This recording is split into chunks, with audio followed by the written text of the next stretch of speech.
নমস্কার বন্ধুরা, কেমন আছেন আপনারা সবাই? আশা করছি সবাই খুব ভালো আছে। আমি আজকে আমার ফুচকির জন্য একটা সুন্দর ড্রেস বানিয়েছি, যেটা আপনাদের সঙ্গে শেয়ার করতে চলে এসেছি। এইটা হচ্ছে আমার একটা ওয়ান পিস ছিল, যেটা আমি শুধুমাত্র একবারই পরেছিলাম যখন দীঘা গেছিলাম।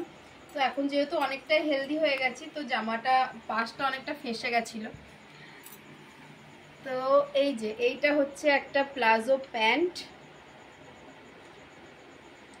প্যান্টটা কেমন হয়েছে অবশ্যই কমেন্টে জানাবেন। আর এই যে এখানে দুটো ডিজাইনের জন্য বোতাম দেওয়া আছে। আর এইটা হচ্ছে এই প্লাজো প্যান্টের টপটা হচ্ছে আমি বেলুন টপ বানিয়েছি, অনেকটা ক্রপ টপ টাইপের। চারিদিকে গার্ডার সিস্টেম করা আছে, এই যে যাতে ফিটিংসটা ভালো আসে।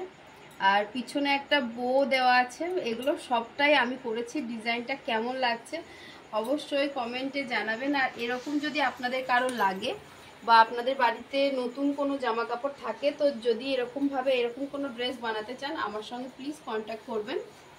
যাই হোক, আসলাম আবার নতুন কোনো ড্রেস নিয়ে আসবো।